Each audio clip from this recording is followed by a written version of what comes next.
қалықтаған бүркіт, кең дала, көсіле шапқан жылқылар, көк ту, тәуелсіздікті осылай ғана жырлаппыз.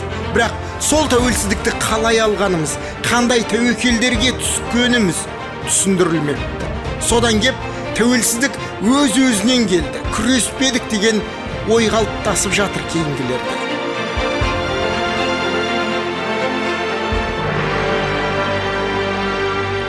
Армағайын, эфирде тәуелсіздік тәуекелдер атты тың жаңа жоба. Тәуелсіздік алу жолында қандай тәуекелдерге бардық? Неге Совет одағынан ең соңғы болып шықтық? Сұрақ өте көп. Ал еншімізде жарты сағат тарқатайық ендеше. Қазақстан секілді 14 республика өзінің тәуелсіздігін КСРО тарағаннан кейін ғана қол жеткізе алды ғой. Совет одағы секілді алып құрылымның шеге топсасын босатқан не дүние еді? Орыста Егор Гайдар деген өткен. 91-92 жылдары Ресейдің қаржы министрі болып еді. Сол бүйдейді. КСРОның күйреуін нақты датасы ешқандай Беловеж келісімдері тіпті ГКЧП-да емес. Ол 1985 жылдың 13 тамыз еді. Дәл осы күні Сауд Арабиясы қара алтын өндірісін 10 есеге ұлғайтып жіберді. Мұнай өте арзандап, негізгі табысты мұнайдан тауып отырған Совет одағының экономикасы құлады. Одан кейін есін қайта жинай алған жоқ. Сарапшылардың пайымынша Совет одағы 1970 жылдары тарап бітуі керек болған, өйткені экономика бұл кезде өтірік статистикадан тұрады. Ал бүкіл қала, кентті асырап отырған колхоз-совхоздар болса, бұл кезде өзінің өміршеңдігін әбден сарқып біткен. Әне-міне құлайды деп отырғанда құтқарып қалғаны Сібірден мұнайдың мол қорының табылуы еді. Құланның қасынғанына мылтықтың басуы дегендей, сол 74 жылы Саудия бастаған арабтар Еуропаға, ақш-қа мұнай эмбаргасын жариялап, бір тамшы да өндірмей қояды. Араб мұнайының айналымға шықпай қалуы КСРО мұнайының өте көп мөлшерде және өте қымбатқа пұлдануына жол ашты. Коммунистерге кекірік атқызған заман 85-ке дейін созылды да, сол 85 жылы әлгі эмбарго жариялаушы король өлтірілді. Жаңадан келген ханзада өздеріне тиімсіз болса да мұнайды 10 есе өндіріп жіберді. Мұнайдың қымбат бағасына байланған КСРОның экономикасы қарамай түсіп кеткенде мұрын сүзіп құлады. Бұл бар ғой, өмір бойы шахмат ойнаймын деп жүріп, бокс алаңына кенеттен шығып кеткен секілді көрінісі. Нокаут. Сонымен 85 жылы 40-36 доллардың айналасында ойнап тұрған мұнайдың бірден 10 долларға түсіп кетуімен КСРОда катастрофалық оқиғалар қол ұстасқандай тізіліп қатар келе бастады. Дүкен сөрелері жылан жалағандай бос қалып кетті. Басқа тауарды қойш, ең қажет нанның өзі жоғалды. Неге? Енді нан қашан келеді? Келесі кім? Давай келесі. Совет одағы мұнайын ақш пен Канадаға сататын. Сол түскен ақшаға әлгі Америкадан нан алушы еді. Америка? Көке қайдағы Америка? Ала миллиондап нан шығаратынана Целина қайда, тың қайда? Соны бар ғой, басқа біреуге бермей өзіміз-ақ жесек бәрімізге де жетер еді. Бүйтіп кезекте тұрмайтын еді. Ана, кім еді ана? Мәскеу өз жұртының аузынан жырып, басқаларға беруге алдына жан салмай.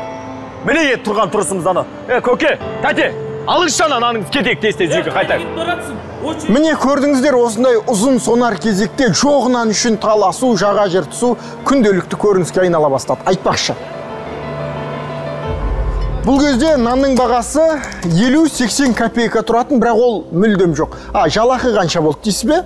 Жалақы бұл кезде мұғалімдердікі 120-200 рубльдің айналасында болды. Бірақ түсінесіз бе? Ақшаң болғанын қайтейін, егер бір зат тауар сатып ала алмайтын болсаң. КСРОның соңғы дәуірі осындай бір парадокс оқиғаларға толы болды. Атом станциясының жарылуына байланысты радиациялық ахуалы шығып барады. Советтік арнай мамандармен бір айналдырғанды шыр айналдырады деген апаттар тым көбейіп кетті. 86-да Чернобыль атом станциясы жарылды. Сол жылдың соңында Алматыда қазақ жастары толқыды. Басқаларға сабақ болсын деп бұл толқуды Мәскеу аяусыз басып жаншыды. Бірақ бұл кері реакция берді.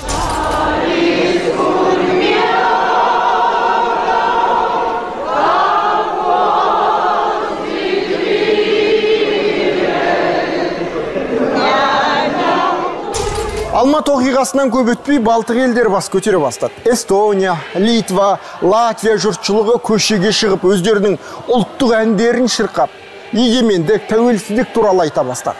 1988-де Горбачев Эстонияға барғанда, жұртшылығы біз СССРге өз еркімізбен кіргеніміз жоқ. Саяси, тарихи тұрғыдан әділ болу үшін күллі одақтас республикалар өзінің тәуелсіздігін жариялап, одаққа қайтадан енсе деген ұсынысты айтты. Бұл ақпарат күллі КСРО-ға тарап та кетті.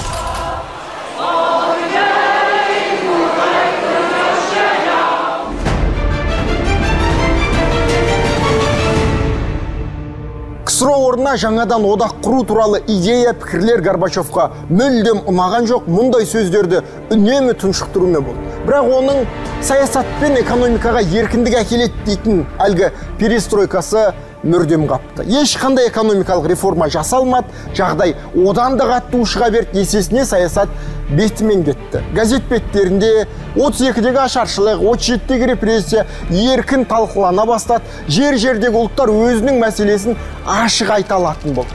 Бірақ бұрын соңды парасатты пікір таласты көрмеген халық өзінің эмоциясына ие бола алмай қалды. Соның кесірінен Таулы Қарабақта 87-де соғыс бұрқ ете қалды. Приднестровьеде қақтығыстар өршіп кетті. Ферғанада ұлтаралық жанжалға ұласты мұның соңы. Ал Кавказда грузин, осетин соғыстары кәдімгідей басталып кетіп еді. Бұл жылымық кезең журналистер әлгі оқиғаларды қанын ағызып тұрып көрсетуден еш тайсалған жоқ.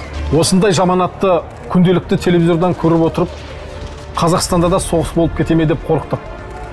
Қазір біреулер айтып жүр ғой, тәуелсіздігімізді соғысып қанменен алсақ деп. Егер сол 90-91 жылдар болғанда демін ішіне тартып отырған қазақ мұрнын бет қылар еді сол айтқандардың. Бізге тыныштық керек. Бүкіл қазақтың арманы осы еді ғой. Осындай қым-қуыт жағдайда бір оқ атпастан Қазақстан өзінің тәуелсіздігін жариялай алды. Деймде, егер саясат дейтін дүние бар болатын болса, оның нені болсын қан жынсыз әкелгені лазым. Десе де, егемен ел болғанға дейін әлі бір жылдай бар, осы аралықта қандай уақиғалар өрбіп еді. Бір саралап көрейікші. Что будет с нами? Что будет со всем Советским Союзом? Этот вопрос волнует всех. Сонымен жер-жерде қан төгіс, ұлтаралық дағдарыс өршіп бара жатыр. Совет адамына мұның бәріне кінәлі КПСС секілді көрінді. Жер-жерде шерулер көбейіп жатты. Коммунистік партия биліктен кетсін деп. Керек десеңіз, 1990 жылы 10 наурызда Мәскеуде 300 мың адамды жинаған үлкен митинг өтті. Көтерген ұрандары, лозунгтары әрине коммунистік партия биліктен мүлдем аластатылсын деген әңгіме. Горбачев әлгінде шерулер көбейіп кеткеннен кейін 12 наурыз 90 жылы СССР халық депутаттарының 3-ші съезін ашады. Күн тәртібіне коммунистік партия билеуші күш деген Конституциядағы 6-шы бапты алып тастауды ұсынады. Халық осыны қалап отыр деген желеумен. Әлбетте депутаттардың түгелі мұны қолдап шығады. Компартия биліктен аластатылды. Дәл осы жерде Горбачев бүкіл билікті өзінің қолына жинап беретін СССР президенті деген лауазым ұсынады. Әлбетте, халық қалаулыларының баршасы қарсы шығады.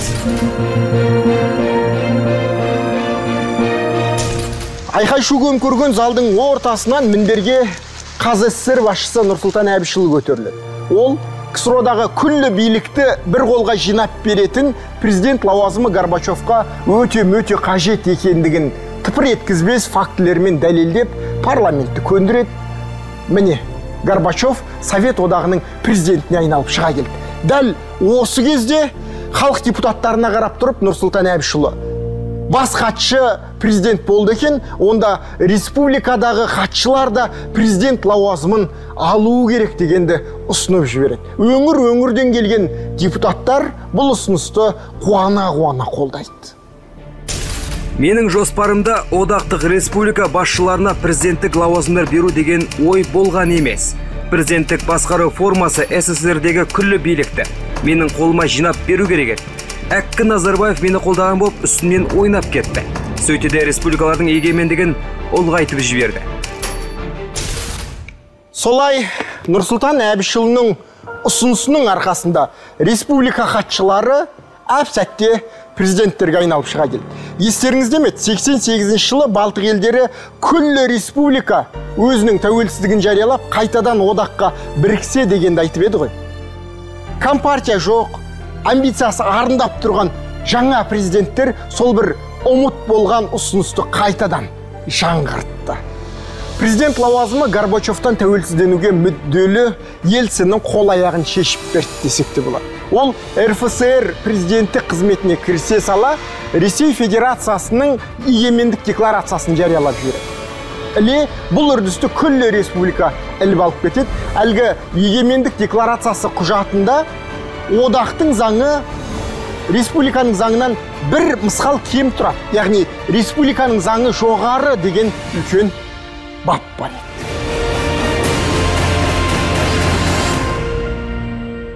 Қазақ КСР-ның егемендік декларациясы бірден және оп-оңай қабылданған жоқ. Себебі депутаттар арасында қазақ ұлты деген тіркеске қарсы шыққандар болды.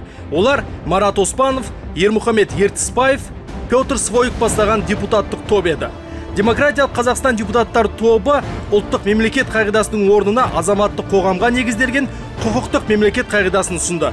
Олар тіпті декларацияның балама нұсқасын тез арада жазып шықты. Декларацияны академиктерден құралған топ жазған болатын. Әрине заң тұрғысынан дұрыс еді, алайда онда қазақ ұлты деген тіркес Қазақстан халқынан бөлек жазылған еді. Біз өзіміз дайындаған декларация нұсқасында азаматтық қоғам негізінде мемлекет құру туралы тезисті қостық. 1990 жылдың 25 қазанында жоғарғы кеңестің екінші сессиясының пленарлық отырысы басталады. Демократиялық Қазақстан депутаттық тобы ұсынған декларацияның баламалы нұсқасы талқыланбайды, бірақ атап өтіледі. Есесіне депутаттар декларацияның әрбір бабын, әрбір сөйлемін талқылаудан өткізеді. Сол күні 18 сағат 55 минутта Қазақ ССР-ның мемлекеттік егемендігі туралы декларация қабылданады.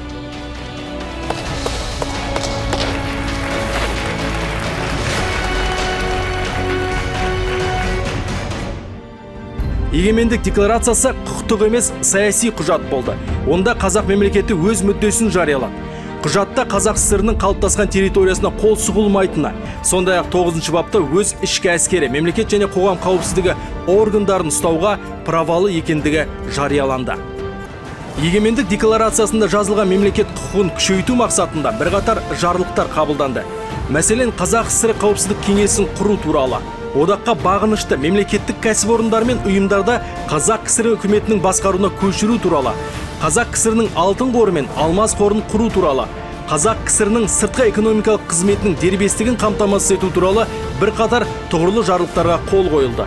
Расында егемендік декларациясы тәуелсіздік жолындағы қазақ мемлекетінің батыл әрекетіне жол ашқан саяси қадам болып қала бермек.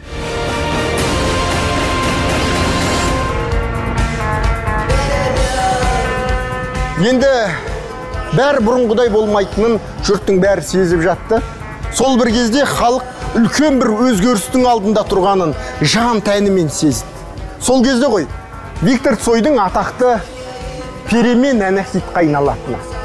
Бұл ән сол бір заманның атмосферасын бере алған нағыз керемет туынды болды. Айтпақшы, 90 жылдың соңында сол миллиондардың кумирі Виктор Цой қайтыс болды.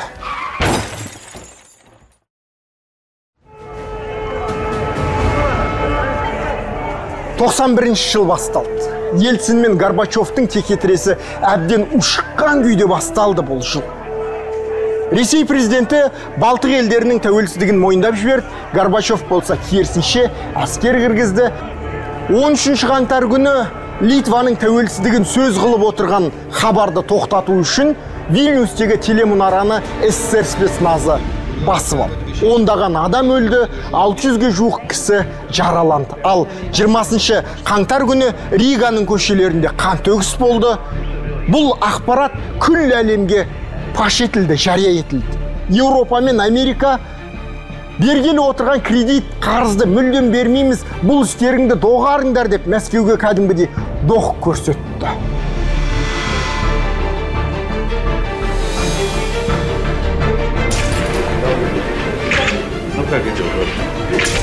Қызыл империяны күшпен ұстап тұру мүмкін емесін түсінген Горбачев одақты сақтап қалудың саяси нұсқасына көшті. 91-дің наурызында референдум өткөрді, жалпы халықтық. Одақты сақтап қаламыз ба, жоқ па деген сауал қойды. Дауыс берушілердің 77-85% әлбетте одақты сақтаймыз деді. Айтпақшы, бір қызық факті бар. Қазақстан осы референдумда 94-5% одақты сақтаймыз деп дауыс беріпті. 94-5%. Не керек? Референдумның нәтижесіне Горбачев дән разы. Әбден тозығы жеткен КСРО империясын толық трансформациялап енді ССГ, Союз суверенных государств. Қазақшаласақ, егемен мемлекеттердің одағы деген бір жаңа құрылым пайда болу керектін. Жаңа одақтың шартына 1991 жылы 20 тамызда қол қоямыз деп келіскен тараптардың баршасы. Біздер мынау бетте Совет одағын сақтап қаламыз ба, жоқ па деп дауыс беріп жатқанда жердің басқа бөлігінде ақш бастаған альянс Саддам Хусейннің армиясын Кувейттен қуып шығу үшін құмдағы дауыл дейтін алапат операцияны бастап етті. Әуелі тамагаук зымырандармен төпелеп тып-типыл еткен соң әскерді кіргізді. Америка күллі әлемге 21 ғасырдың соғысы қандай боларын паш етті. 91 жылы тек немістер ғана біріккен шығар. Шығыс Германияны Горбачев 12 миллиард дойч маркке сатты. Ал жер бетінде басқа жақтарда тек қана кетісу, ажырасу. Мысалға 91-де Югославия бір-бірінен пырт-пырт үзіліп, қан төгіспен айырылысып жатты. Кезінде Совет адамы үшін Югославияға бару дамыған капиталистік елге барумен пара-пар етті.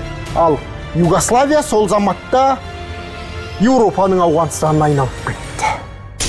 Ал елдің үкіметін басқаруды сізге тапсырсақ қалай қарайсыз? Яғни премьер-министр болсаңыз.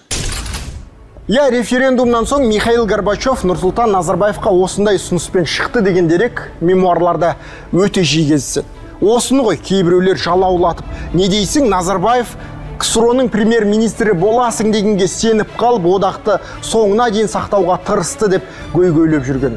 Ал шын мәнінде Горбачевтың бұл ұсынысының арқасында үлкен шұбатылған бақа есеп жатқан еді. Нұрсұлтан Әбішұлын КСРОның премьер-министрлігіне шақырған боп, бастысы оны Қазақстан президенттігінен алып тастайды.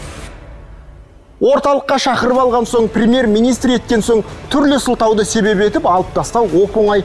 Әрине, бұл нұсқа Нұрсұлтан Әбішұлына ұнаған жоқ және сезіп біліп отырды. Сондықтан Горбачевтың өзі бас тартатындай етіп, премьер-министр болудың шартын айтты. Биліктің басқару тұтқалары, елдегі экономика және ішкі саясат менің құзырыма көшу керек.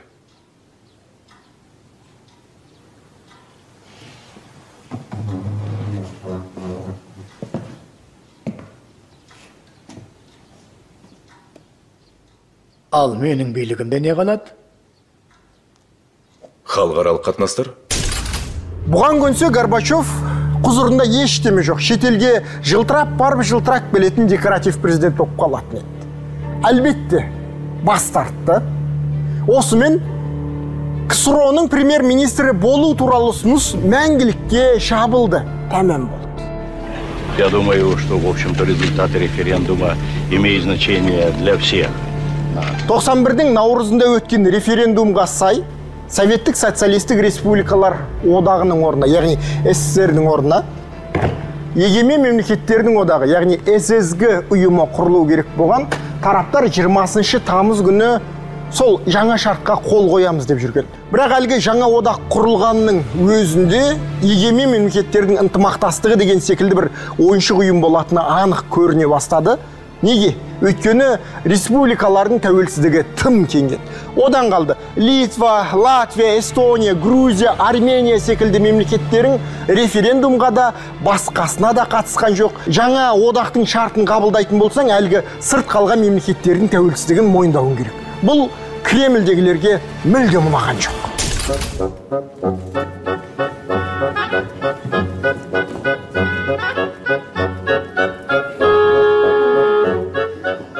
одақ шартына қол қоюға бір күн қалғанда, яғни 91-дің 19 тамызында күллі теледидардан міне Аққулы көл балеті тамашаланып жатқан. Түсінесіз бе? Бұл балет үлкен кісілер қайтыс болғанда ғана берілетін.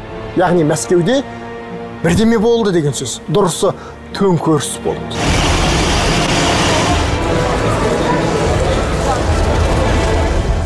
Горбачевтың Қырымда, Ельциннің Қазақстанда демалып жатқан сәтті пайдаланған кәрі коммунистер билікті жаулап алды да ГКЧП дейтін ұйым құрды. Сөйтті де билікке келе сала ГКЧП-ның заңдары республикалардың конституциясынан жоғары тұрады, барлық одақтас республикалар біздің әмірді орындау керек деді. Тәуелсіздікке кәдімгідей қатер төнді. Өйткені 90 жылы қабылдаған егемендік декларациясын бұл жоққа шығару еді. Мен өзім үлкен бір толқуда жүрдім, себебі көз алдыма елестеп кетті жаңағы. Бұлар айтып отқан баяғы заман өлген мемлекетті сыстыр деген бұлар қайталып келмекші отыр. Сол күндері Нұрсұлтан Әбішұлы Назарбаевтан кәдімгі үндеуі болды. Сол кезде үндеуде ол кісі айтты. Біз деді ГКЧП-ның істерін қостамаймыз. Екіншіден Қазақстан өзінің егемендігі мен тәуелсіздігін ешкім бермейді. Сол бүлік күндері президент бірден бір жаққа шығысатын мәлімдеме үндеу жасаған жоқ. Меніңше әрі-сәрі күйдегі осындай империяға әрі-сәрі күйдегі бір үндеулер қажет болған секілді. Бұл да саясат қой. Егер қаттылау кетіп, ал ГКЧП күш алып кеткенде не болар еді? Ол кезде Қазақстан одақтас республика статусынан айырылып, Ресей құрамына бір жолата енгізілуі кәдігі. Кім білген, олардың дегені болып кетсе, қазір солтүстік Корейше әскери коммунизмнің кемелденген шағында шылқып отырар ма ек? Кімді қолдап, кімге қарсы шығу керектігін қарапайым Бұқар Абылай Тұрсын билік өкілдері де түсінбей дағдарып жатқанда әрі-сәрі күйді тоқтатқан бірінші арна журналисті Татьяна Попова болды. Ол 20 тамыз күні өз бетімен эфирде тұрды да ақш президенті Джордж Буш ГКЧП-ны мойындамайды, батыс әлемі заңсыз деп отыр. Ельцин болса, бұл ГКЧП өкілдері билікте мүлдем дұрыс емес, заңға қайшы отыр деген ақпараттарды оқып жіберді. Бұл әрі-сәрі күйдегі халықты көшеге алып шықты. Іле әскермен жанжал болды да 3 кісі қайтыс болды. Қорғаныс министрі мен өз халқыммен қарсы соғыспаймын деді де күллі армияны Мәскеуден алып кетті. ГКЧП өкілдері қатты шошып Қырымға қарай Горбачевтың дәргейіне тұра ұмтылды. Осы кезде Ельцин олардан бірінші болып ұшақ жіберді де Горбачевты Мәскеуге алдыртты. Сөйтіп коммунистік партияны таратып жіберді. КСРО президентін жынсыз бақсыға айналдыра салды. Делегации вернулся президент нашей страны Михаил Сергеевич Горбачев. Это авантюра, я ее отрежу. Тамыз оқиғасынан кейін Совет одағында оның президенті Горбачев та саяси өлікке айналды. Нұрсұлтан Әбішұлы онымен ресми тұшынғанына кездесіп, ал негізгі шаруаның баршасын болашақ көрші Ресей президенті Борис Ельцинмен уағдаласып шешіп жүрген. Бірақ Горбачев республикалардың экономикасы бір-бірімен кіндіктей байланғанын көзір етіп, ССГ жобасын қайта-қайта тықпалаумен болды. Әскері, ақшасы, экономикасы ортақ, алайда бір-бірінен толық тәуелсіз елдер конфедерациясы шарты әзірленіп, 1991-дің желтоқсанының 9-ында қол қойылуы керек болатын. Әлгі шарт рәсімделетін болса, Ельцин одақтағы інінші президенттің бірі болып қала береді. Әлбетте оған мұндай болашақ мүлдем ұнаған жоқ. Сөйтіп 1991-дің 8 желтоқсанында Беловеж орманында Ресей, Беларусь, Украин президенттері кездесіп, КСРО-ны тарату туралы келісім жасасты. 91-дің 1 желтоқсанында Қазақстан президентін сайлап жатқан. 10 желтоқсанда инаугурациясы өтуі тиіс еді. Ортада Беловеж оқиғасы араласып кетті. Назарбаев шақырту алса да 3 славян мемлекеті өзара тон пішіп шеше салғанына ренжіген боп, Мәскеуге тура тартады. Мұны әккі саяси жүріс деп бағалауға болады. Одақтың онсыз да құрып бітетіні баршаға белгіледі. Бірақ түсінесіз бе, Мәскеуде реваншистік топтың ықпалы басымдау болатын. кенеттен коммунистер, әскерилер бірігіп тағы да төңкеріс ұйымдастырса не болар еді? Сосын КСРО-дан мүше мемлекеттер шыға алады, бірақ мүше мемлекеттер одақты тарата алмайды деген заңға бұл дүниелері әлгі Беловеж мүлдем қайшы келіп еді. Беловеж Ельциннің әбден тыңғылықты дайындаған жобасы болып шықты. Орманнан Мәскеуге келгенде Кремльдегі шенеуніктің баршасы Борис Ельциннің айналасына жинала қалды. Горбачев тағы да ешкім болмай қалды. Жұлдыздар тоғысқанда фильмінде осы сәтті әдемі бере алған. Президент ретінде сұраймын сенен, нақты жауап бер. Не бітірдіңдер Беловежьеде? Сөйлеп қал әзірге. Бұл орын менікі. Я. Сен президент емессің. Міне осындай оқиғалардан соң Нұрсұлтан Әбішұлы Мәскеуден Алматыға ұшып келеді. Сөйтетте 10 желтоқсан күні ел атауынан советтік социалистік дегенді алып тастап, Қазақстан Республикасы етеді.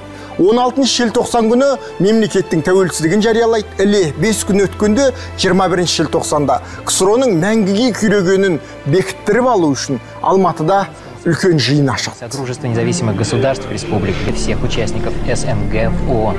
3 часа дня по московскому. Ответил Борис Ельцин.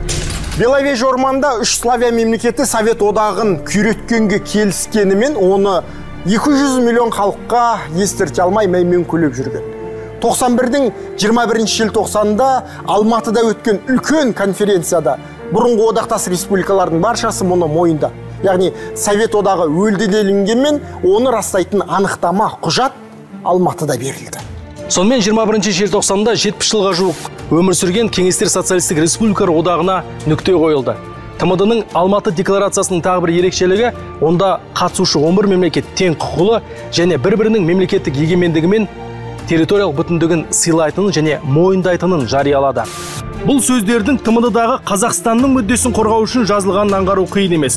Оның себебі айтпаса да түсінікті. Біріншіден сол құрылымның өзін бейбіт түрде ыдырауына жол жасау керек болды.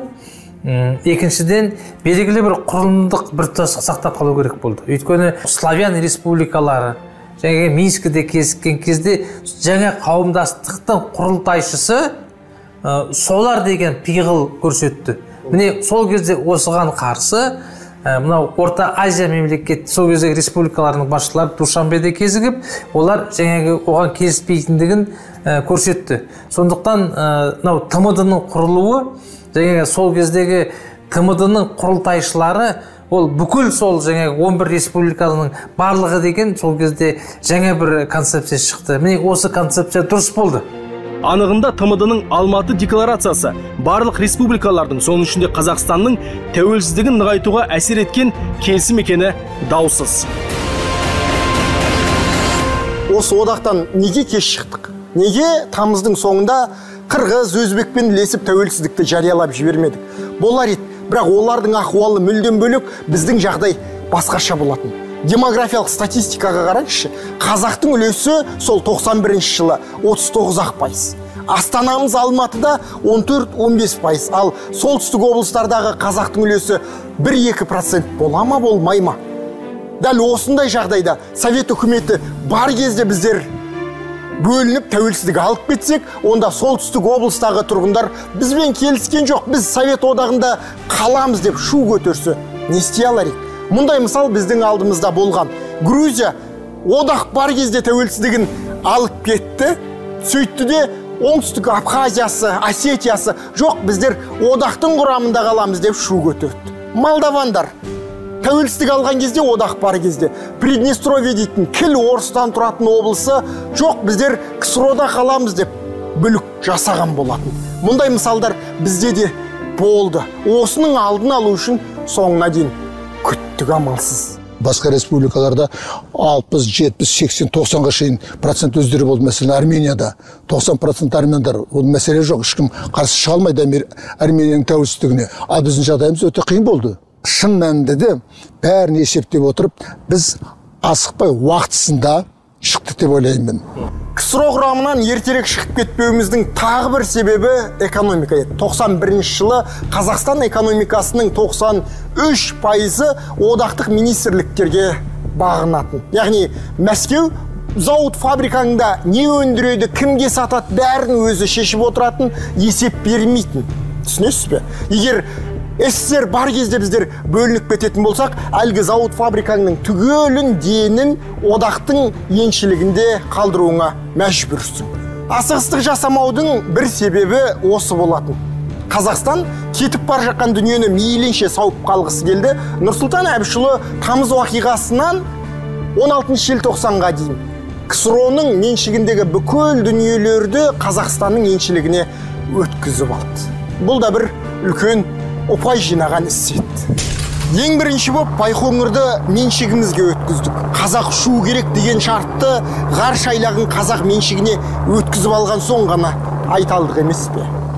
Қазақстан территориясындағы күллі байлық өндіріс Қазақстанға қалуы үшін әлбетте заң керек. Ал ондай заң құжаттарды дайындаған, қабылдаған КССР-дің жоғарғы кеңесі болатын. Міне 90-91 жылдары сол жоғарғы кеңесте депутат болған Қуаныш Айтахановпен сұхбат құрмақпыз. Қуаныш мырза, сол жылдары қандай маңызды құжаттарды қабылдадыңыздар?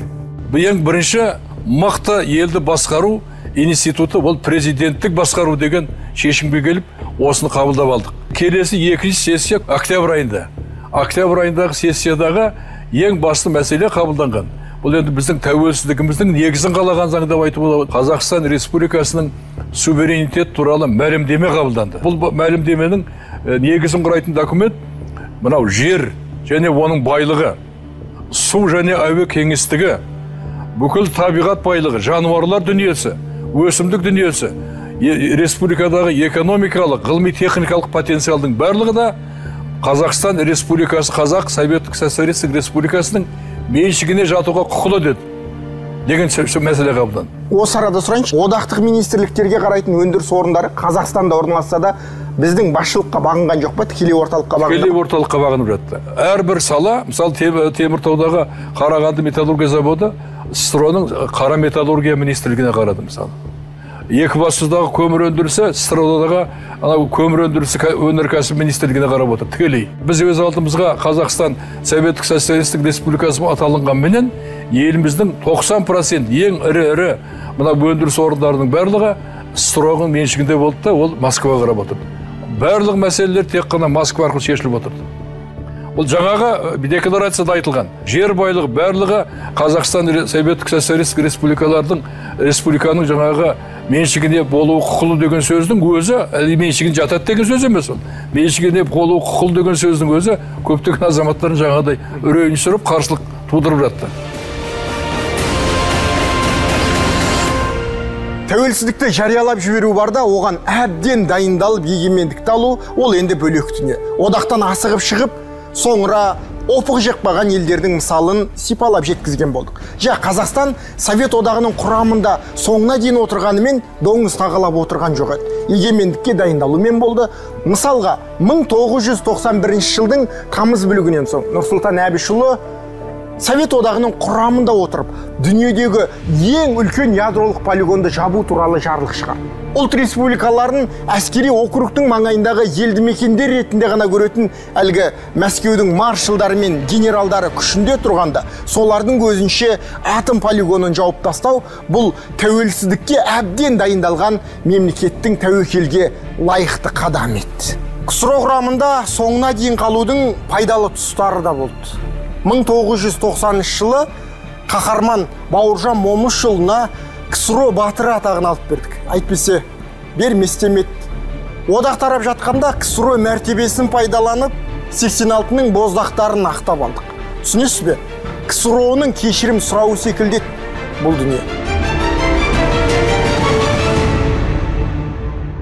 91-дің қыркүйегінде алтын қор құру туралы арнайы бұйрық шықты. Міне, теңгенің тарихы осы кезден басталады. Мұның бәрі тәуелсіздікке дайындалу болатын. Тәуелсіздікке дайындық 90 жылы басталды. Өйткені сол жылы егемендік декларациясын қабылдадық. Әлгі құжаттағы Қазақстан сыртқы саясатын өз еркімен жүргізе құқылы деген бабын себетіп, Назарбаев шетелге шығып, шет жұрт басшыларын елге шақыра бастады. 1991 жылы 15 наурызда Назарбаевтың шақыруымен Түркия президенті Тұрғыт Озал тұңғыш рет ресми сапарымен келді. Бірлескен кәсіпорын ашу, қаржылай көмек сөз болды.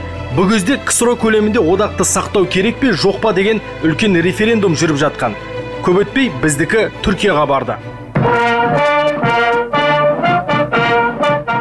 1991 жылы 25 қыркүйекте Қазақстанның президенті Нұрсұлтан Әбішұлы бастаған үлкен делегация Анкараға келеді. Ондағы мақсаты іскерлік кеңес құру. Көлік, әуе қатынасы, телекоммуникация, несие, сауда қарым-қатынасы, табиғи газ, экономикалық ынтымақтастық жөнінде келісімге қол қою. Сол делегацияның құрамында Қазақстанның 40-тан астам кәсіпорынның басшылары бар еді. Айтқандай-ақ, 91 жылдың аяғынан бастап екі ел арасында сауда ынтымақтастық қарым-қатынас басталады. Тамыз бүлігінен соң республикалар тәуелсіздігін бірінен соң бірі жариялап жатты. Батыс республикалар шешіміне қарсы күш қолданбайсыңдар деп Мәскеуге қысым жасайды. Егемендік алуға тырысып жатқан өзге республикаларда қолдай түседі. Ал Қазақстанға байланысты батысың да, Америкаң да жұмған аузын ашпайды. Қазақстанда біздің елшілігіміз жоқ, консулдығымыз жоқ, жағдайды сіздер не болып жатқанын білмейміз деп келіп, енді сіздер мұсылман мемлекетсіңдер ғой деді. Иә дедім, қауіп жоқ, соны кейін сіздерде жандарыңызда Иран бар, араб мемлекеттері, сіздерде қару-жарақ бар. Атам, мен айттым, иә рас, бізде қару-жарақ бар, оны белгілі. Бірағында сіз ешқандай қауіп болмаңыз. Президент Назарбаев айтып отыр, біз тәуелсіздік жариялаған бізде зайырлы мемлекет болады. Ешқандай исламский мемлекет жағы онда басқаратын болмайды, бізде зайырлы. Біз барлық көршілі мемлекеттермен және Европамен, Америкамен жақсы қарым-қатынаста боламыз. Сондықтан сіздерде қауіп болмасын. Біз ешкімге қару-жарақты қалтасына салып беріп жібермейміз деп сөйлеген, олар барлығы жазып отыр. Сөйлеген айтты, жақсы бұл информация бізге жоғарыға жеткіземіз деп. Қазақ мемлекетінің сыртқы саясаттағы бұл амал әрекеті нәтижесін берді. 91 жылдың 15 қыркүйегінде ақш мемлекеттік хатшысы Джеймс Бейкер Қазақстанға ресми сапарымен келеді. Мемлекеттік хатшының бұл сапары егемендігін жарияламақ болған мемлекетпен таныстық десе де болар.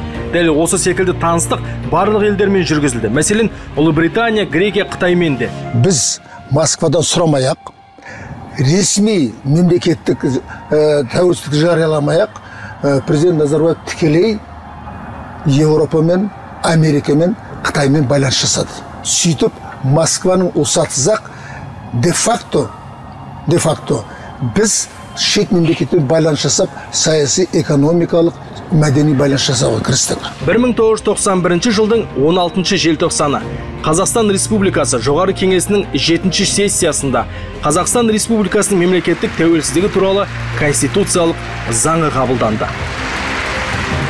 Қазақстанның тәуелсіздігін ең алғаш мойындаған Америка Құрама Штаттары еді. Тіпті 17 желтоқсанда ақш мемлекеттік хатшысы Бейкер екінші рет ресми сапарымен Қазақстанға келді. Ал елімізде алғаш елшілігін ашқан Түркия Республикасы болатын. Мұсылман мемлекеттерінің арасында тәуелсіздігімізді алғаш мойындаған Иран еді. Бір жылдың ішінде Қазақстан Республикасының тәуелсіздігін 70-тен астам мемлекет мойындады. Бұл қазақ мемлекетінің өте шебер дипломатиялық жұмысының жемісті нәтижесі еді.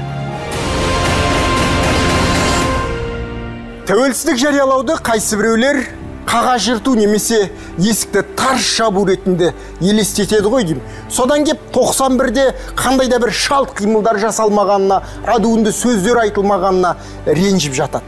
Бірақ түсініңізші, сол кезде қандай да бір қара дүрсін әрекетке бару Қазақстан үшін геосаяси суицидпен тең еді. Небір болуы мүмкін болашақтарды болдырмай қамырдан қыл суырғандай етіп 1991-дің 16 желтоқсанында тәуелсіздікті жарияладық. Ары қарай тәуелсіздік дәуірі басталды.